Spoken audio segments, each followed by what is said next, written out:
Welcome back बच्चों हम लोगों ने हमारे सॉल्यूशन के प्रीवियस लेक्चर के अंदर Raoult's law for solution containing non volatile solute किया था। हम लोगों ने एक्सप्रेशन देखा तो बताया था कि एक्चुअली ये बताता क्या है। उसके बाद हम लोगों ने देखा था लिमिटेशंस ऑफ राउल्ट्स लॉ, उसकी लिमिटेशंस क्या थी। आज हम अपने इस लेक्चर के अंदर आइडियल सॉल्यूशन क्या होता है, नॉन आइडियल सॉल्यूशन क्या होता है, फिर type of non ideal solution करेंगे, क्योंकि हमारे पास दो टाइप के नॉन आइडियल सॉल्यूशन होते हैं, जो पॉजिटिव डेविएशन दिखाते हैं राउल्ट्स लॉ से और दूसरा जो नेगेटिव डेविएशन दिखाते हैं। So let's start our lecture. तो आज हमारे पास आता है सबसे पहले ideal solution.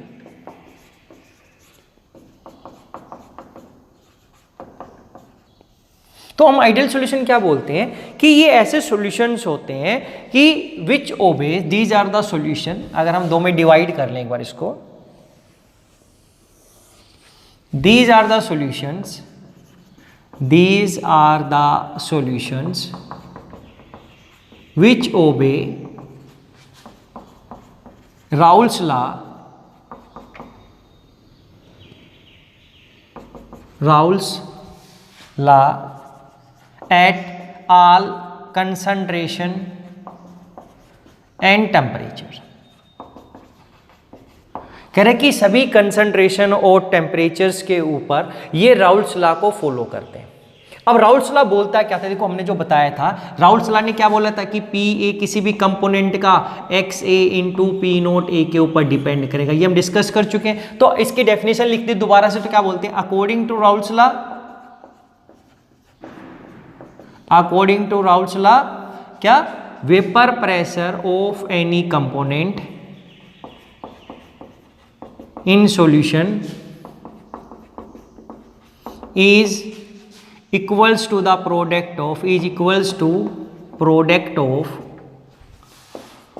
Mole fraction of that component, या इन सॉल्यूशन की जगह ये वर्ड हटा देते हैं यहां से, mole fraction of any component is equals to product of mole fraction of that component in solution and vapour pressure of that component in pure state, of that component in pure state.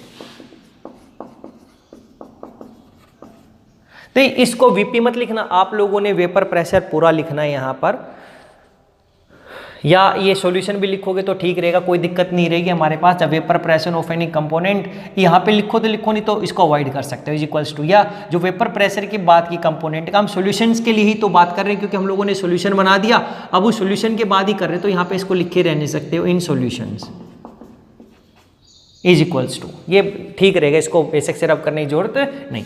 तो हम क्या लिख सकते हैं, अब यहां पे लिखें, if two liquids A and B are mixed, two liquids A and B are mixed, अगर दो हम मिक्स कर देते हैं कि देखो अब एक लिक्विड और B दो ले लिए, पहले हमने एक NaCl लिया था, मैंने वाटर और मिल्क ले दिया, यानी कि अब इसमें मैंने A भी डाल दिया, A प्लस B दोनों चीजें डाल दी। तो अब मैंने इसको कंपाउंड, जो कम अमाउंट में होगा उसको मैं सोल्यूट बोल देता हूं। अरे दो सॉल्वेंट बेसिक दो लिक्विड भी हैं, जो लिक्विड कम अमाउंट में होगा उसको मैं सोल्यूट बोल दूंगा। अब देखो दोनों लिक्विड है, मान लेते हैं कि दोनों लिक्विड एवपोरेट हो रहे हैं, ये A था, इस A के अंदर ये पहले लिक्विड था, ये वेपर प्रेशर था, अब ये B का भी है मेरे पास ऐसा, तो B भी वेपर प्रेशर बना रहा था। अब जब मैं A और B बना दूंगा, मिक्स कर दूंगा, A प्लस B, अब ऐसा दिखा दिया, दोनों मिक्स हो गए, तो अब ये A के भी कुछ बनेंगे, इसमें वेपर प्रेशर होगा, और इस B का भी वेपर प्रेशर मेरे को मिलेगा, तभी तो दोनों का टोटल, इन दोनों का वेपर प्रेशर टोटल प्रेशर देगा, क्योंकि दोनों वोलेटाइल, इस बार दोनों उड़ रहे हैं मेरे पास, तो अब इसके अंदर दोनों का कंट्रीब्यूशन होगा इस टोटल प्रेशर में, A की वजह से भी और B की वजह से। तो अब क्या लिख दूंगा, इसने बोला तो PA क्या हो जाएगा सॉल्यूशन के अंदर, PA जो इसके अंदर A का कंट्रीब्यूशन क्या होगा, इसमें A कितना है, XA into P naught A, and PB कितना होगा, XB into P naught B. ये जो डेफिनेशन बताइए कि एक कंपोनेंट का वेपर प्रेशर, इस सॉल्यूशन में वेपर प्रेशर इक्वल्स टू क्या, उसकी कितनी इसमें मोल फ्रैक्शन है, क्योंकि XA प्लस XB टोटल 1 होता है मोल फ्रैक्शन हमारे पास। तो यहां पर ऐसा बोल दिया कि उसका कितनी अमाउंट वहां पर, और उसका वेपर प्रेशर कितना था प्योर स्टेट के अंदर, भाई कितना था, ये आ गया। अगर मैं टोटल प्रेशर बोलूं, therefore now total pressure is equals to total pressure P equals to P A plus P B होगा, तो मैं क्या लिख सकता हूं, this is equals to x A into P naught A plus x B into P naught B. तो ये total pressure P के इक्वल हो जाएगा। तो ये अगर ऐसा है तो हम बोल दूंगा कि मेरे पास जो टोटल इसके इक्वल ही मिलता, तो हम बोल दूंगा कि ये जो सॉल्यूशन है ये कैसे एक आइडियल सॉल्यूशन है और उसके अंदर ये कंपोनेंट का इक्वल ऐसा। अब यहाँ पर आइडियल सॉल्यूशन के अंदर हम कैरेक्टरिस्टिक की बात करें कि क्या क्या खासियतें होती हैं, तो इसकी 3 कैरेक्टरिस्टिक होती हैं। देखो, and the characteristic of ideal solution are, अब यहीं पे ऐसे कैसे लिखना पड़ेगा, लिखेंगे and the characteristics of ideal solution are first. देखो क्या हुआ, अब जो यहां पर ए का मॉलिक्यूल्स का साइज होगा, ए के, वो जो बी का होगा नियरली सेम होगा। तो फर्स्ट क्या होंगे चाहिए, the size of molecules of A and B are nearly equal, दोनों का नियरली इक्वल होना चाहिए, एंड हैविंग नियरली सेम, हम यहां पे बोलते हैं identical polarity, and are nearly equal and having equal polarity. अरे मॉलिक्यूल्स, अगर ये अलग अलग मॉलिक्यूल्स बने हैं, जैसे जैसे 2 आइटम से बना है, तो उनकी जो पोलैरिटी होनी चाहिए वो भी कैसी होनी चाहिए यहाँ पर, या हैविंग इक्वल या आइडेंटिकल पोलैरिटी। इक्वल भी लिख सकते हो या इसकी जगह इक्वल लिख सकते हो, आइडेंटिकल पोलैरिटी। सेकंड क्या हो गया बच्चे यहाँ पर कि साइज भी सेम होना चाहिए नियरली, तभी आइडियल बनेगा, और दूसरा इनकी पोलैरिटी भी आइडेंटिकल या सेम ही होनी चाहिए नियरली। फिर क्या हो गया कि the interactions between A and B component in solution, कैसे लिख दिया, A और B के contribution should be of equal magnitude, should be of same magnitude as in case of pure A and pure B solvents, should be of same magnitude as in case of A लिख देंगे and ये B लिख देंगे। देखो क्या बोला बच्चे कि जो BB के बीच में जो स्ट्रेंथ है, बॉन्ड के बीच में जो बॉन्ड स्ट्रेंथ होगी वो AA के बीच में भी नियरली सेम, इसमें भी। और जब ये सॉल्यूशन बन गया तो यहाँ पे और भी इंटरेक्ट करेंगे, तो कह रहा है कि जो उनकी जो इंटरेक्शन की स्ट्रेंथ है वो AA BB और AB के बीच में सेम होनी चाहिए, और ना ज़्यादा। इसके अंदर जब मिक्स करने के बाद ना तो ये स्ट्रेंथ इंक्रीज होनी चाहिए ना डिक्रीज। अगर ये 3 चीज़ें हो गई कि जो interactions between A and B components in solution, ये क्या हो गया, A B should be of same magnitude as in case of pure A and B solvent. अगर ऐसा है तभी जो हमारा सॉल्यूशन बनेगा वो क्या होगा, आइडियल होगा। या जो ए बी ये दिखा रही है इंटरेक्शंस है, ये इंटरेक्शन से लिखा है। अब इसकी 2 प्रॉपर्टी और आ जाती है। थर्ड प्रॉपर्टी क्या होती है, इसकी कैरेक्टरिस्टिक क्या होती है कि in case of ideal solution volume of mixing is always equals to 0। Volume of mixing का मतलब अगर 1 लीटर आपने A लिया, 1 लीटर B लिया, तो एग्जैक्ट 2 लीटर ही मिलेगा on mixing. And enthalpy of mixing is always equals to 0। Enthalpy of mixing का मतलब है जब आप ये मिक्स करोगे ना तो हीट वहां पे एब्जॉर्ब होगी, ना ही हीट वहां पे रिलीज होगी, ना तो प्रोसेस एंडोथर्मिक होगा ना ही एक्सोथर्मिक। अगर ऐसा हुआ तो ही मेरे पास आइडियल सॉल्यूशन बनेगा। अगर आपके पास आइडियल सॉल्यूशन आ जाए तो हम बोलते हैं कि आइडियल सॉल्यूशन में ये जो टोटल प्रेशर है उसके इक्वल होगा, ये दोनों इक्वल होंगे ही होंगे। ऐसे ये राउल्ट्स लॉ को फॉलो करते हैं, राउल्ट्स लॉ, ये राउल्ट्स लॉ था। और ऑलवेज साइज सेम होगा, पोलैरिटी इक्वल होगी, और जो इंटरेक्शंस होंगी वो सेम मैग्नीट्यूड की होंगी, जैसे ए और बी की। और यहाँ पर always volume of mixing is always 0 and enthalpy of mixing is always equals to 0। तो ये लाइन लिख सकते हैं, in case of ideal solution volume on mixing is always 0। So it is neither accompanied by, तो क्या है, it is neither accompanied by So it is neither accompanied by increase or decrease in volume after mixing. ये word हमने लिख दिया भाई, extra line लिखनी है आपको। तो ये ऐसा कि वॉल्यूम ऑफ मिक्सिंग का मतलब जब हम ए और बी को मिक्स करेंगे तो वॉल्यूम ना तो इंक्रीज होना चाहिए ना डिक्रीज। ऐसी एंथैल्पी ऑफ मिक्सिंग बोलते हैं इसको। And the enthalpy of mixing is always accompanied by enthalpy of mixing after mixing of liquids will be equals to 0। इसको क्या बोला? Enthalpy of mixing, enthalpy of mixing. और इसका एग्जाम्पल क्या है? एक एग्जाम्पल ही बहुत रहेगा, आप लिख दियो n hexane N plus n heptane. Hexane और हेप्टेन जो हमारे हाइड्रोकार्बन्स होते हैं उनको मिक्स कर दे तो हमारे पास आइडियल सॉल्यूशन बन जाएंगे। ऐसे हमारे पास अगर बन जाए आ जाए दूसरा क्या होता है? Real solution. रियल सॉल्यूशन क्या होते हैं? तो these are the solutions which do not follow क्या? Raoult's law at all concentration and, आपने पूरा कंसंट्रेशन लिखना है, एंड टेम्परेचर्स। क्या बोल दिया? If A and B are mix, तो इसने बोला therefore P A is not equals to x A into P naught A and P B is equals not equals to x B into P naught B. तो ये Raoult's law बोलता है, तो कहता है ये इसके इक्वल नहीं होगा, और ये तब होगा अगर ऐसा हो गया। तो अब क्या होगा? Therefore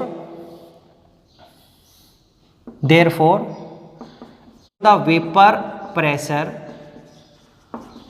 of such solution is either higher or lower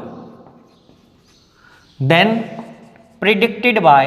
as predicted by Raoul's law. तो कह रहा है जो वेपर प्रेशर होगा सॉल्यूशन के जब ए और बी मिक्स करेंगे, क्या तो वो ज्यादा बनेगा या क्या बनेगा? कम बनेगा। अब ये ज्यादा या कम क्यों बनता है? तो हम इसके अंदर जो कैरेक्टरिस्टिक होती है तो हम क्या बोलते हैं कि देखो the AB interactions in these solution the AB interactions of this solution या in this solution is either stronger than AA and BB interactions or weaker than AA or BB interactions। देखो क्या हुआ, कह रहा है कि ये वेपर प्रेशर ज्यादा कैसे? देखो अगर पहले प्योर लिक्विड था मेरे पास ये AA था बच्चे, यहां पर भी BB था, इस तरीके से B और B, तो यहां पे इंटरेक्शन स्ट्रोंग थी तो ये कम ऊपर जाएगा। लेकिन जैसे ही मैंने AB बनाया, AB बनाते ही तो ये AB बना, तो यहां पर कह रहा है इंटरेक्शंस कम होंगी, इंटरेक्शन कम होगी तो ये बहुत ज्यादा वेपर्स इजीली वेपर्स में चला जाएगा। तो यानी कि जो एस्केप, जैसे इंटरेक्शंस कम होती हैं, इंटरेक्शन कम होगी तो इजीली वो वेपर्स में चला जाएगा, हम बोलते हैं एस्केपिंग टेंडेंसी इंक्रीज हो जाएगी। अगर इंटरेक्शंस वीकर हो गई, देखो वीकर हो गई, तो अगर ये AB वीक हो गया, मेरे पास AB वीक हो गया, AB इंटरेक्शंस क्या लिखा है? और वीकर देन या AB interactions weaker then AA और BB इंटरेक्शन, तो स्ट्रोंगर होगी AB इन दोनों से या क्या होंगी? वीकर होंगी। अगर ये AB इंटरेक्शन स्ट्रोंगर होगी, AB इंटरेक्शंस जो हमने लिखा, AB इंटरेक्शंस अगर ये ज्यादा होगी किससे? AA से या BB से, तो अब ये क्या हो जाएगा? ज्यादा होगी तो not easily vaporise, it is not easily go in vapour phase, तो ये जल्दी से वेपर नहीं बनेगा, और जल्दी से वेपर नहीं बनेगा तो अब मेरे पास वेपर कम बनेंगे, तो मेरे पास यहां पर क्या होगा? वेपर प्रेशर क्या हो जाएगा? वेपर प्रेशर हमें मिलेगा कम, लो वेपर प्रेशर मिलेगा, जो लिखा है वेपर प्रेशर लो। तो ऐसे जो सॉल्यूशन होते हैं ये शोध करते हैं, these are the solution which show negative deviation from Raoult's law. तो क्या होता है इन सॉल्यूशंस के केस में, जब वेपर प्रेशर जिसका इंटरेक्शन स्ट्रोंग हो गई तो क्या होगा, ये जल्दी से वेपर नहीं बनाएंगे तो वेपर प्रेशर सॉल्यूशन का कम हो जाएगा। तो ये क्या होते हैं, दीज सॉल्यूशंस कैसे दिखाते हैं, शोज नेगेटिव डेविएशंस। ये लिखना नहीं है आपको पेपर के अंदर, क्योंकि अभी इसको करने वाले हैं ऐसा, ये लिखना था केवल इनके अंदर ये ज्यादा या कम दिखा सकते हैं due to A B interactions either weak हो जाती हैं या स्ट्रॉन्ग। अगर ये ए बी इंटरेक्शन वीक हो गई किससे, ए से या इस बी से, ये बी लिखा था, तो अब इससे क्या होगा, इंटरेक्शंस कम होगी तो ये क्या होगा, easily go in vapour phase. अगर ये वेपर फेज में जल्दी जाएगा तो ज्यादा से ज्यादा वेपर बनेंगे, तो ज्यादा क्या बनेंगे यहां पर, वेपर्स बनेंगे। अगर ज्यादा वेपर्स बन गए तो मेरा वेपर प्रेशर क्या हो जाएगा, ज्यादा वेपर प्रेशर ज्यादा, तो हम क्या बोलेंगे, these are the solution which show positive deviations, these are the solution which shows positive deviation from Raoult's law. देखो इसलिए तो मैंने टोटल जो यहां पे इक्वल था, टोटल इक्वल कह रहा है, अब सॉल्यूशन में इक्वल नहीं हुआ, क्या तो वेपर प्रेशर इंक्रीज हो जाएगा या कम हो, तो रियलिटी में ऐसा होता है, तो इसका इतना ही लिखना आपने, इतना, और फिर एग्जांपल दे देंगे। फॉर एग्जांपल क्या क्या हो गया, जैसे अगर हम यहां पे लिख देते हैं, यहां पर for example water plus alcohol, या हम लोगों ने लिख दिया यहां पर एसीटोन प्लस वाटर, तो ये एग्जांपल हो गया ऐसे, या वाटर प्लस एसिड, या वाटर प्लस नाइट्रिक एसिड। तो अलग अलग एग्जांपल अभी हम इनको दिखेंगे कि अब हम दिखेंगे node ideal solution showing positive deviation and node ideal solution showing negative deviation. अगर आपके रियल सॉल्यूशन आ जाए तो आपको इतना ही लिखना था और बोल देंगे कि इंटरेक्शन स्वीकार हो जाती है और उसका एक एग्जांपल, जैसे हमने यहाँ पर एक एग्जांपल इसका लिख दिया था, तो यहाँ पर भी एक एग्जांपल हम लिख देते हैं। तो ऐसे यहाँ पर इथाइल एल्कोहल और वाटर भी हो सकता था, इथाइल एल्कोहल और वाटर, ये इथाइल एल्कोहल और वाटर ये लिखा है एक टाइप से, या इथाइल एल्कोहल लिख सकते थे इसको। तो अब हम कर लेते हैं कि solution non ideal solution showing negative deviation या non ideal solution showing positive deviation. तो ये तो समझाने के लिए लिखा है बच्चे इतना हमारे पास कि कब ज्यादा होगा या कम वेपर कम होगा, इंटरेक्शंस की वजह से, इंटरेक्शंस पे डिपेंड करता है। और इसकी कैरेक्टरिस्टिक क्या हो गई, सेकंड, ये इतना लिखने के बाद इसका सेकंड पॉइंट लिख दोगे क्या, enthalpy of mixing of the solution is not equals to 0, ये इक्वल 0 रहती, और ऐसी delta V mixing is also not equals to 0। या तो इसके अंदर वॉल्यूम इंक्रीज हो जाएगा, वॉल्यूम आइदर इंक्रीज और डिक्रीज ऑन मिक्सिंग, ऐसे ही क्या है, आइदर हीट इज एब्जॉर्ब्ड और released in this solution on, यानी कि mixing of A and B. तो ये क्या लिखा है, enthalpy of mixing of this solution is not equals to 0 and volume of mixing is not equals to 0। इसको बड़ा करके लिखते तो ऐसे लिख देता था, हीट इज आइदर अब्जॉर्ब और release on mixing these in these solution, ऐसा ही है मिक्सिंग। तो इसकी एक कैरेक्टरिस्टिक थी 1 2 3, ये 2 ऐसा इसके अंदर। अब इंटरेक्शंस भी लिख दिया और नियरली सेम साइज नहीं लिखेंगे और उनकी पोलैरिटी भी होना सेम नहीं, तो ये डिफरेंस भी आ जाए तो आप लिख सकते थे कि इसके फॉलो करते हैं राउल्स लॉ को, ये फॉलो नहीं करते राउल्स लॉ को। सेकंड, इनके अंदर एंथैल्पी ऑफ मिक्सिंग 0 इनमें नहीं होगा, एंथैल्पी ऑफ वॉल्यूम जो मिक्सिंग ऑफ वॉल्यूम 0 नहीं होगा इसके अंदर। इसका एग्जाम्पल अलग, ये हमारे पास क्या हो गया हाइड्रोकार्बन का, इसके अंदर ये वाला। यहाँ पे इंटरेक्शंस का लिख सकते हो, यहाँ पे interaction same interaction same magnitude की होंगी, यहाँ पे A B interaction either weaker होंगी या स्ट्रॉन्गर। तो अब हम ये दो क्लासीफाई कर लेते हैं, इनको देख लेते हैं क्या होते हैं। यहाँ पे लिख सकते हैं non ideal solutions showing positive deviations from Raoult's law.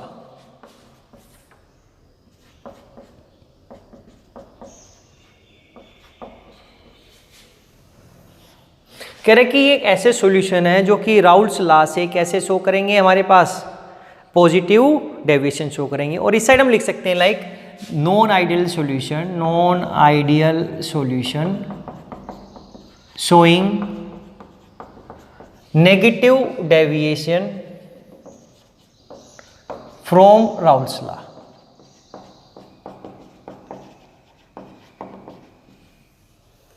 देखो इसके अंदर आपको एक डायग्राम समझना है हमारे पास, क्योंकि ये डायग्राम बनाने के बाद ही हम सब कुछ ये सेम ही पॉइंट लिखेंगे यहाँ पर। देखो अगर इस तरीके से मैंने कंपोनेंट लिया था, मैंने बोल दिया कि इधर मेरे पास ए कंपोनेंट है प्योर ए, तो यानी कि मैंने एक्स से लिख दिया 1। तो अब यहां पे लिखते, देखो क्या दिखा रहा है, पॉजिटिव डेविएशन। अब पॉजिटिव डेविएशन यहां पर ए है, तो मान लेते हैं कि ए का जो वेपर प्रेशर है वो इतना है, पी ए यहां पे दिखाता है। इस पी ए का कितना हो गया, पी ए इतना वेपर प्रेशर, प्योर स्टेट में इतना प्रेशर होगा उसका। यहां पे ले लिया मैंने P x B, mole fraction 1, यानी कि एक 100% प्योर था, वो ज्यादा वोलेटाइल था, ये कम वोलेटाइल है, तो इसका प्योर परसेंट में इतना वेपर प्रेशर था। और अब दूसरे वाला क्या होगा, ज्यादा वोलेटाइल था, तो अब वो ज्यादा वोलेटाइल था तो मेरे पास क्या हो जाएगा, यहाँ पर वो ज्यादा वेपर प्रेशर होगा, तो इसको मैंने यहाँ पे दिखा दिया पी बी, इसका यानी कि पी बी वेपर प्रेशर इतना है। अब देखो क्या हो, अब ध्यान से देखना, एक डायग्राम बना देते हैं। लाइक एक्स ए था, अमाउंट सेम ही थी मेरे पास, ये ए था यहाँ पर ऐसा एक्स ए, यानी कि पहले ए था, ये एक थोड़ा कम उड़ रहा था तो मेरे पास इसका प्रेशर कम था। अब मैंने क्या कर दिया, इतना ही मेरे पास बी है, तो बी का ये बी ज्यादा वोलेटाइल था तो ये ज्यादा प्रेशर बन रहा था, ज्यादा वेपर प्रेशर हो जाएगा, ये प्योर का था। अब मैंने क्या किया, इन दोनों को सॉल्यूशन बनाना स्टार्ट कर दिया। अब मैंने सॉल्यूशन यानी कि ए बी बना दिया, ए बी यानी कि ए और बी को मिक्स कर दिया, लेकिन मैंने मिक्स एकदम से नहीं किया। मान लेते हैं आप बी को ए में मिक्स करो या ए में बी को मिक्स करो, एक ही चीज होगी। अब देखो जैसे ही आप ए में बी डालने लगोगे मेरे पास, यानी कि मैं, या ऐसा बोल सकता हूं कि मैं ए की अमाउंट कम कर दूं, बी में डालता रहूं, तो धीरे धीरे जैसे जैसे ए कम होगा, तो ये जब 100% था इतना, अगर मैंने ए को मैं 90% कर दूं तो इसका वेपर प्रेशर थोड़ा सा कम हो जाएगा। देखो 90, क्योंकि अब यहां पर मैं इस साइड करूंगा तो मेरा एक्स बी को मैंने 0 बोल दिया, यहां पर एक्स ए को मैंने 0 बोल दिया, यानी कि ये मैंने बोल दिया कंपोजिशन। कंपोजिशन का मतलब मैंने अब एक टाइप से सॉल्यूशन सा बनाने लग गया। यहां पर जब मैंने सॉल्यूशन बनाने लग गया तो मैंने यहां पे पहले 100% था, 1 का मतलब ये 100% था, अब मैंने बीच में फिर 90% ए कर दिया और 10% उसमें बी, तो अब मेरे पास इसमें 90% ए है। देखो 90% क्या है, ए, और 10% क्या हो गया, बी। तो अब इसके ऊपर जब मेरे पास ये ए बी का बन गया, तो जो ए की वजह से, जब ये ए की वजह से 100% था तो इतने वेपर थे, अब 90 हो गया, तो वेपर ए की वजह से अब थोड़े से कम मिलेंगे ना, तो ये ए के वेपर बोल दिए मैंने, ए के वेपर, ये ए के वेपर से तो अब कम हो गया, तो वेपर प्रेशर तो मेरा अब कम हो जाएगा ना, ए का देख रहा हूं मैं, केवल ए का। अब जैसे फिर मैंने 80 कर दिया, तो 80 करते ही थोड़ा और ए का कम बनेगा, तो धीरे धीरे जैसे जैसे मैं ए की अमाउंट कम करूंगा, उसका जो वेपर प्रेशर होगा वो कैसा हो जाएगा, कम। अगर 0 हो गया तो वेपर उड़ेंगे नहीं, तो उसका वेपर प्रेशर कितना, 0। ये तो ए के रिस्पेक्ट में देखा। अगर आप दूसरा देखते हो, देखो बच्चे, अब आपने पहले 90 ए लिया, 10 बी लिया, फिर आपने ऐसा 50 ए लिया, फिर 50 बी ले लिया, या आपने फिर 10 ए लिया, 90 बी लिया, फिर आपने पहले क्या था, पहले 100% ए था, 100% ए था, ध्यान से देखो, फिर लास्ट में आपने ए को कैंसिल करके 100% बी कर दिया, ये प्योर स्टेट हो गई। यहां पे अब आप रिवर्स ऑर्डर में देखो, तो अब जब 90% ए और 10% बी है, तो मेरा बी का वेपर प्रेशर देखता हूं, तो बी का वेपर प्रेशर तो मेरा कम मिलेगा ना, यहां पर इतना। देखो जब बी प्योर था तो मेरा इतना परसेंट था, उसका वेपर प्रेशर इतना था प्योर का, लेकिन जब मैंने 90 बी कर दिया 10 ए, तो अब 90 मेरा इसमें 90% है, तो 100 के रिस्पेक्ट में तो उसका वेपर प्रेशर 90 वाले का कम हो जाएगा, क्योंकि ए का नहीं देख रहा अभी मैं वहां पर, केवल बी का कंट्रीब्यूशन देख रहा हूं। तो अब जब प्योर 100 था वहां पर 100%, अब मैंने 10% कम कर दिया, तो मेरा वेपर प्रेशर भी 10% कम हो जाएगा वहां पर। तो ये कम होता गया, कैसे कैसे, कि कह रहे जैसे जैसे मेरा बी की वैल्यू 100 से यहाँ पे कितनी हो गई, यहाँ पे 90, 80, 70, 60, 40, 10% हो गया, यहाँ पे आके बी कितना हो गया, 0, तो बी 0, तो इसका वेपर प्रेशर कितना है, 0। यानी कि जब ए का मैंने देखा कि कंट्रीब्यूशन कम होता गया, उसकी ए की कंट्रीब्यूशन कम, तो 0 पे 0, और यहाँ पे मैक्सिमम था, बी का कंट्रीब्यूशन यहाँ मैक्सिमम था, धीरे धीरे जैसे उसकी अमाउंट कम होती होगी उसका वेपर प्रेशर कम। लेकिन यहां पर बीच में ये बन क्या गया, सॉल्यूशन। तो ये सॉल्यूशन, तो ये मैंने इंडिविजुअल ए और बी का देखा था, तो अगर इस लास्ट वाले को छोड़ दूं तो ये सॉल्यूशन है, इस 100% प्योर ए को छोड़ दूं तो ये भी क्या है, मेरा बीच में सॉल्यूशन। तो अब यहां पे जब मैंने सॉल्यूशन बना दिया, तो सॉल्यूशन की ये क्या है, ये जो कर्व है, ये वेपर प्रेशर है किसकी, प्योर ए की। This is the vapour pressure curve of pure A. This is the vapour pressure curve of pure B. Pure की बात कर रहा हूं, 100% प्योर ज्यादा है, 10, 90, 80, 70, 60, 0 हो गया तो वेपर प्रेशर का। अब ये क्या हो रहा है, vapour pressure curve of solution. ये कह रहा है कि सॉल्यूशन का वेपर प्रेशर, इधर क्या दिखा रहा हूं, वेपर प्रेशर इंक्रीज हो रहा है, यहां पर क्या दिखा दिया, वेपर प्रेशर इंक्रीज हो रहा है। यही चीज समझने की बच्चे एक बार ध्यान से क्या कर दिया, देखो यहां पे क्यों कर दिया मैंने, मान लेते मैं इस पॉइंट के बारे में बात करता हूं, यहां पर एक बार अमाउंट देखना बच्चे, एक बार यहां पे ए था मेरे पास, केवल ए ही उड़ रहा था, मान लेते कि मेरे पास ए ही था 100%, पहले ए था हमारे पास ऐसा, ये 100% ए प्योर था, 100% ए था, 100% क्या था, ए। इसका वेपर प्रेशर मान लेते कि अगर ये 10 था, प्योर में कितना था, 10 था, यहां पे इसका 20 है, प्योर का 20 वैल्यू मान लिया हम लोगों ने एटमॉस्फेयर, तो इसका 100% में जब ये था तो कितना वेपर प्रेशर दे रहा था, 10 एटमॉस्फेयर, 10 एटमॉस्फेयर, ठीक है। और अगर 100% बी था, 100% बी था, 100% बी, तो इसकी वेपर प्रेशर मान लिया 20 एटमॉस्फेयर, भाई उससे दुगना दे रहा है, ये ज्यादा वोलेटाइल है। अब मैंने क्या कर दिया, अगर मैं इसका 50% ए ले लूं, 50% ए ले लूं और 50% बी, तो अब देखो 50 इसका आधा ले लिया, तो इस आधे की वजह से कितना बनेगा, 5, इसका कुछ कंट्रीब्यूशन बनेगा, इस 50% बी की वजह से इसका कंट्रीब्यूशन, वेपर थोड़े से बी के ज्यादा होंगे तो उसका मैंने मान दिया कि कंट्रीब्यूशन 10, तो टोटल हमारा सॉल्यूशन का कितना बन गया, 10 और 5 15, तो ओवरऑल अगर ये वैल्यू 10 11 12 13 14 15 रिप्रेजेंट करूं, यहां तक 20, तो 20 तो मेरा यहां पे, इसका मतलब ये मेरा बीच वाला रिप्रेजेंट करेगा जहां पे 50-50 कंपोजिशन है। देखो 15 हो गया। अगर आप बोलते कि नहीं मैं 90% ए कर देता और 10% बी कर देता, देखो डिवाइड कर दिया तो देखो वैल्यू कितनी आ जाती, 90% ए बोलते, 90% ए, भाई 100 की वजह से 10 है, तो 90 की वजह से आप 1 बोल दो भाई, 90% की वजह से कितना हो जाता 9, 90 की वजह से, अरे 10 से भाई ये बोला ना 10, यानी कि 10% की वजह से 1 एटमॉस्फेयर, फिर 10 की वजह से, सिंपल मैथ की रिस्पेक्ट में देखें तो 90 की वजह से कितना हो जाएगा 9, और 10% क्या है उसमें बी, 10% बी की वजह से हमारे पास जो कंट्रीब्यूशन आएगा, देखो 100 की वजह से आ रहा है 20, तो 10 की वजह से कितना आएगा उसका 2, तो ओवरऑल मेरे पास जब ये 90 और 9 और 2 कितना हो जाएगा 11 आ जाएगा इस बार। तो जब 90 और ये होगा तो ओवरऑल जो 90 मैंने ए बोला है और बी कितना बोल दिया 10%, इस तरीके से ये ए का और ये किसका था बी का, तो ओवरऑल जो मेरा कंट्रीब्यूशन होगा 11, तो मेरा 9 10 से तो ऊपर ही हो गया ना ये 11 यहां पर। लेकिन मैं इसका रिवर्स कर देता, 90% बी बोल दूं, 90% बी और 10% ये ए, तो 10% की वजह से कितना आ जाता 1, और 90 की वजह से कितना आ जाता ये हमारे पास, भाई ये नियरली आ जाता 18, तो 18 और 1 कितना 19, तो 19 यहां ऊपर वैल्यू दिखाता मेरे पास। देखो तो ओवरऑल ये समझ में आ गया कि डिपेंड कर रहा है कि आपके पास ये सॉल्यूशन का हो गया मेरे पास। तो अब ये बोल दिया, अब पॉजिटिव डेविएशन क्यों दिखा रहा है, ये इसलिए दिखा रहा है क्योंकि यहां पर ये राउल्ट्स लॉ को फॉलो नहीं करता, ये तो एग्जैक्ट राउल्ट्स लॉ की कंडीशन थी, लेकिन बोल रहा है कि ये अगर कोई जो इंटरेक्शन थी, ये कर्व कब आती बच्चे, ये ए बी की कर्व है, ए बी की कर्व, लेकिन जब मेरी ए ए की जो इंटरेक्शंस थी वो बी बी की इंटरेक्शंस और ए बी की इंटरेक्शन सेम हो, लेकिन हम बोलते हैं पॉजिटिव डेविएशन, पॉजिटिव डेविएशन में ए बी इंटरेक्शंस कम हो जाती हैं, कहने की अब जब ए बी बना दिया तो ये और भी ज्यादा वोलेटाइल हो गया, तो जितना इतना होना था उतना तो है, लेकिन अब ये इससे भी ज्यादा दिखाई देगा क्योंकि अब ये इंटरेक्शंस, ये ए बी बी की इंटरेक्शन स्ट्रॉन्ग है कंपेयर टू ए बी,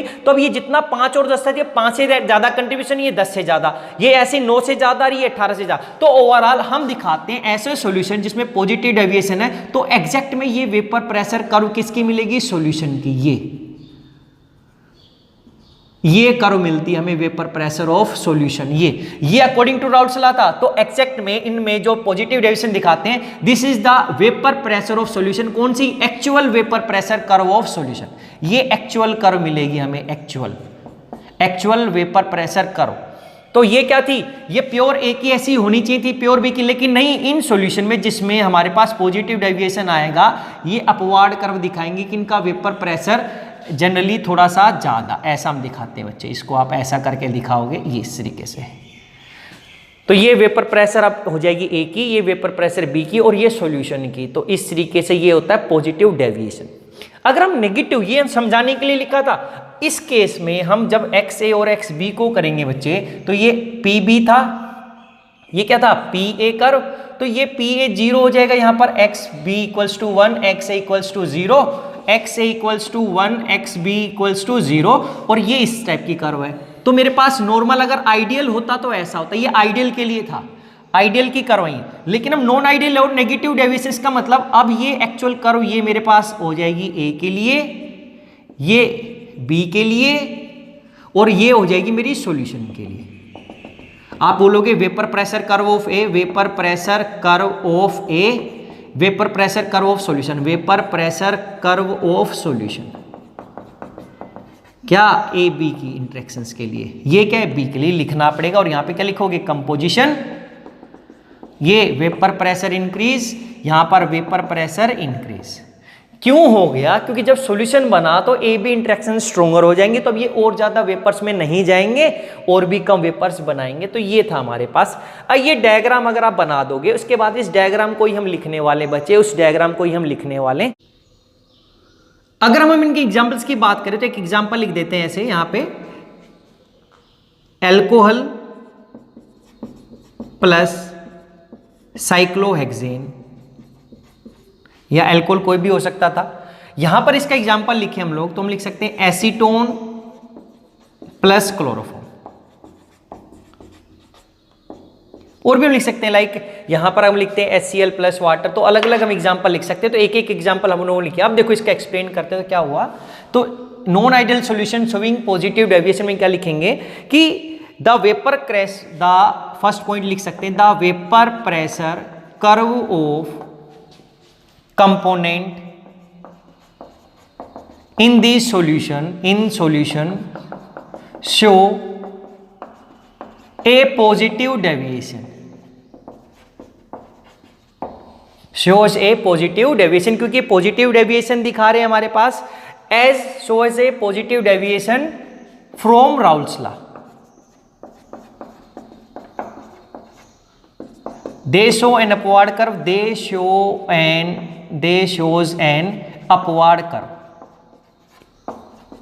ये इतना। अगर इसी में लिखते तो हम क्या लिख सकते थे? First one the vapour pressure curve of components in solution shows A negative deviation from Raoult's law. ये क्या है कि देखिए दे शोज ए डाउनवर्ड कर्व। अब इसका रीजन क्या लिखा हम लोगों ने कि यहां पे लिखते हैं the intermolecular the interactions between A B. तो यहां पे डाउनवर्ड अपवर्ड क्यों दिखाया? तो लिखा the interactions A B in solution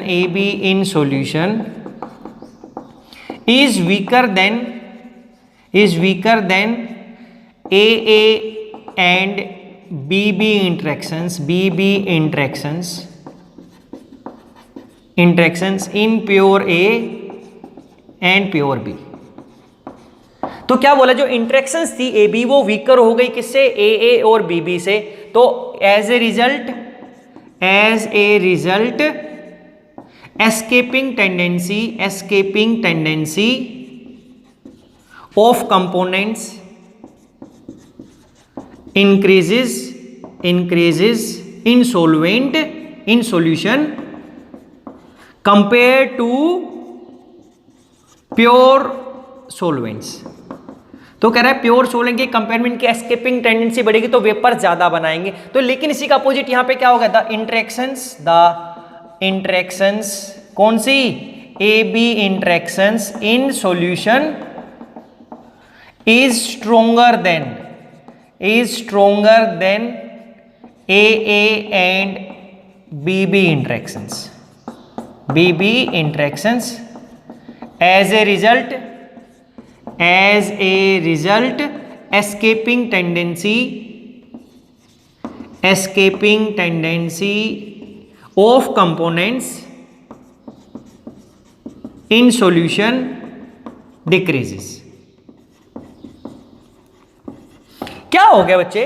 अब फिफ्थ पॉइंट क्या लिखेंगे? देखो इसके अंदर फॉर एग्जाम्पल, अब क्या फॉर एग्जाम्पल ये एल्कोहल पर एसीटोन हो गया। तो अगर हम एल्कोहल प्लस एसीटोन में इंटरेक्शंस की बात करें, देखो एल्कोहल को भी लिखा मैंने, एल्कोहल का लिख दिया लाइक इथेनॉल, एल्कोहल लिख दिया इथेनॉल। इथेनॉल क्या होता है? C2H5OH। तो इसके अंदर क्या होता है? जब प्योर एल्कोहल था तो इसके बीच में यहां पे क्या थी? हाइड्रोजन बॉन्डिंग थी ऐसा, C2H5 ये O था ये H था।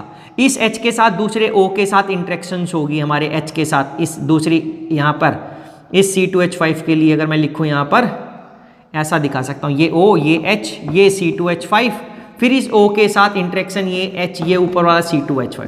तो इस एल्कोहल के अंदर मेरे पास होती है हाइड्रोजन बॉन्डिंग। इस साइक्लोहेक्सेन में कोई हाइड्रोजन बॉन्डिंग नहीं होती। ये साइक्लोहेक्सेन हो गया हमारे पास, इस तरीके से बीच में आ गया, ये साइक्लोहेक्सेन हो गया, दो दो H लगे कार्बन पे।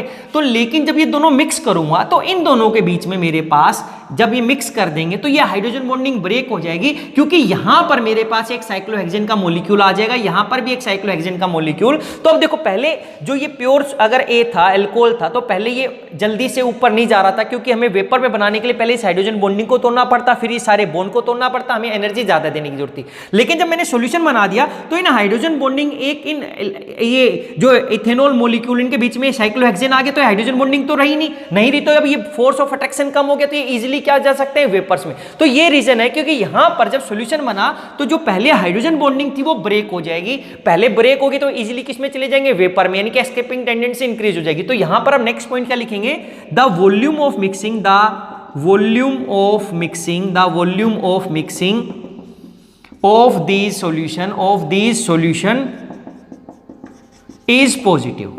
यानी कि जो डेल्टा वी मिक्सिंग है वो कैसा है, पॉजिटिव। यानी कि वो वॉल्यूम जब मिक्स करोगे 1-1 लीटर तो वो 2 लीटर किसे ज्यादा बनेगा, क्यों, because as the interactions become weaker, molecules become loosely bound,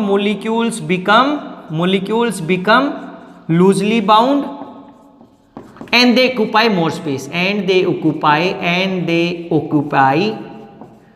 space, अरे इसलिए तो वो ज्यादा क्योंकि पहले हाइड्रोजन बॉन्डिंग थी तो पास थे, अब वो दूर हो जाएंगे, they occupy more space। इतना ही है एग्जाम्पल। तो ये था, इस एग्जाम्पल के आंसर लिखने की जरूरत नहीं है। ऐसे ही हमारे पास जो एंथैल्पी ऑफ मिक्सिंग की बात करूंगा तो वो भी कैसी होगी, पॉजिटिव। 6 यहां पे, and enthalpy of mixing of this solution is कैसी है, पॉजिटिव। एंथैल्पी ऑफ मिक्सिंग का मतलब क्या है, यहां पर energy is needed, energy is absorbed, release नहीं हो रही, energy is absorbed on mixing as energy is needed to break intermolecular hydrogen, to break intermolecular hydrogen bonding in pure solvents, of pure solvents। देखो क्या बोला कि यहां पे जो एंथैल्पी ऑफ मिक्सिंग है, जब सॉल्यूशन बनाया तो वहां पे वो जो एंथैल्पी ऑफ मिक्सिंग है वो भी कैसी है, पॉजिटिव, बिकॉज क्योंकि यहां पे पहले हाइड्रोजन बॉन्डिंग टूटेगी तभी तो ये साइक्लोहेक्सेन आएगा, तो ये हाइड्रोजन बॉन्डिंग टूटने के लिए हमें एनर्जी चाहिए, वो बाहर से करेगा, तो इसका मतलब ये जो प्रोसेस है ये कैसा होगा, एंडोथर्मिक है, एक टाइप से मिक्सिंग इनके एंडोथर्मिक होती है। तो एंथैल्पी ऑफ मिक्सिंग कैसी है, पॉजिटिव। ये वॉल्यूम भी कैसा होगा, पॉजिटिव, इंक्रीज हो जाएगा, क्योंकि जब पहले जो पास से मॉलिक्यूल क्या हो गए, दूर। इसका अपोजिट उसमें होता है, जैसे एसीटोन और क्लोरोफॉर्म, इसके अंदर शुरू में नो हाइड्रोजन बॉन्डिंग, कोई हाइड्रोजन बॉन्डिंग नहीं है, इसमें भी कैसी है, कोई हाइड्रोजन बॉन्डिंग नहीं है, नो हाइड्रोजन बॉन्डिंग। लेकिन बच्चे अब जब हम दोनों को क्या कर दिया, मिक्स कर दिया, तो एसीटोन क्या होता है, CH3CO, और अब क्लोरोफॉर्म क्या होता है, CHCl।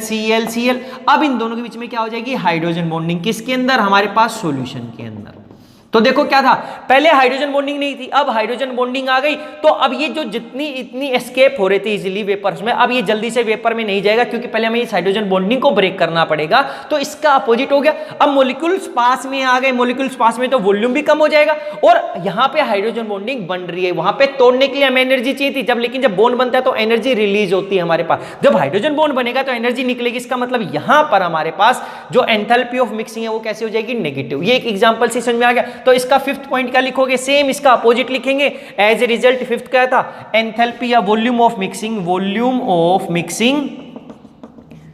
क्या delta V mixing is negative, किस लिए, because as the interactions become as the interactions in solutions become stronger due to hydrogen bonding and hence volume decreases. Volume decrease, ऐसी जो 6 पॉइंट है डेल्टा एच मिक्सिंग, वो कैसा हो जाएगा? Negative. Negative का मतलब क्या हो जाएगा कि energy is released in this solution, in this energy is released on mixing as during hydrogen bonding and during formation of hydrogen bond, during formation of hydrogen bonds energy is released. तो ये बच्चे थे हमारे पास आता था non ideal solution, एक positive deviation दिखाता है और एक दूसरा क्या दिखाता है? Negative deviation. इसमें इंटरेक्शन स्ट्रोंगर हो जाती हैं, यहाँ पे इंटरेक्शंस क्या हो जाती हैं? वीकर। तो ये हमारे पास रियल में तो ये दोनों इक्वल्स टू 0 था, तो ये था हमारे पास। अब इसके बाद हमारे पास एक टर्म आ जाती है, एक नॉर्मल एजियोट्रोप्स क्या होते हैं उसको देख लेते हैं। एजियोट्रोप्स, देखो ये एक लास्ट टर्म है हमारे पास, तो इसको क्या बोलते हैं? These are the liquid mixtures, these are the liquid mixtures which have a constant boiling point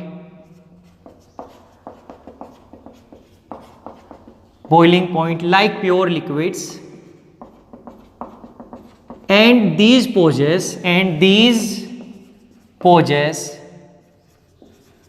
same composition in liquid and vapor phase। कुछ नहीं बोला। देखो बच्चे क्या हुआ, हमारे पास कोई प्योर लिक्विड था वाटर, तो हमें पता ही है 100 डिग्री सेल्सियस पे बॉईल होता है। अब इसमें क्या कर दिया हम लोगों ने, ए और बी डाल दिया, तो ये कह रहा है कि ए और बी, मान लिया कि 10% है और ये 90% है, ये रेशियो था इसके पास। लेकिन कह रहा है कि अब ये करने के बाद इसका भी एक कांस्टेंट बॉइलिंग पॉइंट, ये 150 पे भी हो सकता है, ये 70 इसका कांस्टेंट बॉइलिंग पॉइंट होगा। लेकिन इसकी एक प्रॉपर्टी क्या है, जब ये वेपर्स बनाएगा तो इस वेपर्स में अंदर 10% ए मिलेगा और 90% जो वेपर्स मिलेंगे बी के, यानी कि इनकी जो कंपोजिशन है वो सेम मिलती है। किसके अंदर? ये लिक्विड मिक्सचर्स होंगे जिनका कांस्टेंट बॉइलिंग पॉइंट होगा और जो उनकी क्या होगी, सेम कंपोजिशन होगी, लिक्विड एंड वेपर फेज। अरे सेम का ऐसा नहीं कि इसमें 10 ये मिलेगा, 80 हो सकता है, 20 70, ऐसा नहीं कि जिस कंपोजिशन में, लिक्विड में जो कंपोजिशन है सेम कंपोजिशन किसमें मिलेगी? वेपर फेज में। तो ये दो टाइप के हो सकते हैं, एक बोलते हैं minimum boiling point, these are of two type, minimum boiling point azeotropes. Minimum boiling azeotropes का मतलब क्या है? दीज आर द सॉल्यूशंस, या दीज आर द लिक्विड, या these are the liquid mixtures, these are the liquid mixtures which shows positive deviations from Raoult's law।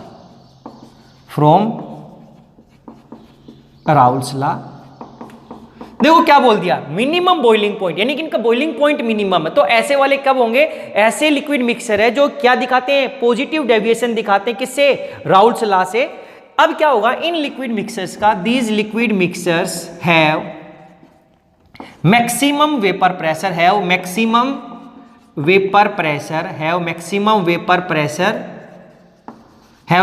vapor pressure in solution, and hence lowest boiling point, and hence have minimum boiling point। कुछ नहीं किया हम लोगों ने, देखो क्या किया था, अभी एक एग्जांपल किया था किसका? देखो बॉइलिंग पॉइंट क्या होता है? बॉइलिंग पॉइंट को हम डिफाइन करते हैं कि ये वो टेम्परेचर होता है, temperature at which, this is the temperature at which vapour pressure become equals to atmospheric pressure. अगर मेरा एटमॉस्फेरिक प्रेशर हम 1 एटमॉस्फेरिक बोलते हैं, यानी कि उस टाइम पे जब वेपर्स का प्रेशर 1 एटमॉस्फेयर हो जाएगा, उसको मैं बोल दूंगा बॉइलिंग पॉइंट। अब सिंपल सी बात क्या होगी बच्चे, ये एक प्योर ए और बी के रिस्पेक्ट में जब मैंने ए और बी को ऐड कर दिया तो कह रहा है मिक्सर बनने के बाद ये ज्यादा वेपर जल्दी से जल्दी बनाएंगे। अब जितना जल्दी एवोपरेट हो जाएगा, जैसे वाटर होता है, कैरोसिन होता है, या कोई भी आपका पेट्रोल या डीजल आप रख दो, या कैरोसिन, आप अगर देखना घर पे कैरोसिन या ऑयल, अगर आप इसको रख देते हो नॉर्मली तो ये जल्दी से ऑपरेट ऑपरेट नहीं होता, या आपने केमिस्ट्री लैब में अगर आपने एसीटोन की बोतल छोड़ दी तो वो जल्दी से ऑपरेट हो जाएगा, या अमोनिया छोड़ दिया तो वो थोड़ी देर के बाद जल्दी से खत्म हो जाएगा, ऑपरेट हो जाएगा, उसकी एस्केपिंग टेंडेंसी ज़्यादा वोलेटाइल होते हैं। ऐसी ऑयल को रख दिया तो जल्दी से उड़ जाएगा, ये जल्दी से ऑपरेट हो जाएगा हमारे पास। तो क्या किया, जब ये इनमें क्या हमने देखा था कि अब जब मिक्सचर बन गया तो इसके अंदर इनकी इंटरेक्शंस कम होगी, तो ज्यादा से जल्दी किसमें बनेगा, वेपर्स में। अब ज्यादा वेपर बनेंगे तो ये जल्दी से इन पेपर्स की वजह से प्रेशर जनरेट होगा, वो प्रेशर जल्दी से क्या हो जाएगा, 1 एटमॉस्फेयर। तो हमें इसको ज्यादा हीट करने की जरूरत नहीं है, थोड़ा सा हीट करेंगे क्योंकि इनकी एस्केपिंग टेंडेंसी ज्यादा होगी, तो जल्दी से जल्दी वेपर बनाएंगे, ज्यादा वेपर होंगे तो ज्यादा जल्दी 1 एटमॉस्फेयर प्रेशर हो जाएगा, तो इनका बॉइलिंग पॉइंट कम हो जाता है। तो क्या हो गया, ये ऐसे लिक्विड मिक्सचर है जो जल्दी से पॉजिटिव डेविएशन दिखाएंगे, इसका मतलब ये इंटरेक्शन वीक, तो ये जल्दी से जल्दी वेपर बनाएंगे, जल्दी वेपर बनेगा तो हमें कम हीट देनी पड़ेगी ताकि वो उनका जो वेपर प्रेशर है किसके इक्वल आ जाए, 1 एटमॉस्फेयर। तो इसका जो फॉर एग्जांपल जो हमने लिखा था, for example in liquid mixture का एग्जांपल क्या हो गया था, ये साइक्लोहेक्सेन प्लस अल्कोहल, कोई भी एक अल्कोहल अगर हमने लिख दिया था, जैसे इथाइल अल्कोहल लिख दिया, तो ये सेम एग्जांपल है। तो ये क्या मिनिमम बॉइलिंग पॉइंट है, जिनका बॉइलिंग पॉइंट मिनिमम तभी हो सकता है जब उसका एस्केपिंग टेंडेंसी ज्यादा, वो वोलेटाइल ज्यादा होगा। फिर दूसरा क्या हो जाएगा, जैसे आप आयरन या किसी का भी एग्जांपल ले लो, एक वैक्स ले लिया, वैक्स सॉलिड होता है, एक आयरन भी सॉलिड है, किसको आप हीट करोगे जो जल्दी से लिक्विड में चला जाएगा, यानी कि कौन सा जल्दी बॉइल, वैक्स जल्दी बॉइल होने लगेगा, लेकिन आयरन जल्दी से नहीं होगा क्योंकि वो वेपर्स यानी कि वो मेल्ट जल्दी से नहीं होगा। अब वो तो मेल्टिंग पॉइंट के रिस्पेक्ट में, अगर मैं बॉइलिंग पॉइंट के रिस्पेक्ट में भी करूँ तो वैक्स को जल्दी ऑपरेट कर सकते हो आप, या वैक्स की जगह आपने वाटर ही ले लिया, लाइक वाटर ले लिया एक, और एक आपने कोई भी लिक्विड ले लिया या आयरन ही ले लिया, तो ये तो 100 डिग्री पे बॉईल होने लगेगा, लेकिन ये 100 पे नहीं, इसको आपको 1000 डिग्री या जो भी इसका टेम्परेचर काफ़ी ज़्यादा होगा, किससे, वाटर के रिस्पेक्ट में। तो यही समझ में आ गया कि इसकी एस्केपिंग टेंडेंसी ज़्यादा, इसकी क्या होगी, कम होगी। कोई भी 2 लिक्विड ले सकते थे ऐसे। इसके बाद आ जाता है मिनिमम की जगह मैक्सिमम बॉइलिंग पॉइंट, क्या, एजियोट्रोप्स। एक का मिनिमम बॉइलिंग पॉइंट, दूसरे का क्या, मैक्सिमम बॉइलिंग पॉइंट। तो क्या होगा, these are the liquid mixtures which shows negative deviation from Raoult's law. ये नेगेटिव डेविएशन शो करेंगे पहले। दूसरा क्या हो गया, लिक्विड मिक्सचर्स क्या होगा, हैव मैक्सिमम की जगह क्या होगा, minimum boiling vapour pressure, these have minimum vapour pressure in solution component have these liquid mixture have minimum vapor pressure in solution and hence maximum boiling and hence have maximum boiling point। अरे भाई same ही लिखना opposite क्यों, जैसे हम लोगों ने ये mix कर दिया था क्या, एसीटोन और क्लोरोफॉर्म, एसीटोन प्लस क्लोरोफॉर्म। एक एग्जांपल ही आप याद कर सकते हो, ज्यादा लिखने की जरूरत नहीं है। तो हाइड्रोजन बॉन्डिंग आ गई, तो अब ये जल्दी से ऑपरेट हो रहे थे, लेकिन वो जल्दी से वेपर फेज में नहीं जाएगा, आपको ज्यादा हीट करना पड़ेगा क्योंकि आपको एनर्जी देनी पड़ेगी इस बॉन्ड को ब्रेक करने के लिए, हाइड्रोजन बॉन्डिंग को। तो ये कुछ नहीं था। तो अब इन जो सोल्यूशन बना दिया हम लोगों ने, उसका नाम रख दिया, जो रियल सोल्यूशन थे, जो पॉजिटिव या नेगेटिव डेविएशन दिखा रहे थे। एक को हमने बोल दिया मिनिमम बॉइलिंग पॉइंट एजियोट्रोप्स, और एक को बोल दिया मैक्सिमम बॉइलिंग पॉइंट एजियोट्रोप।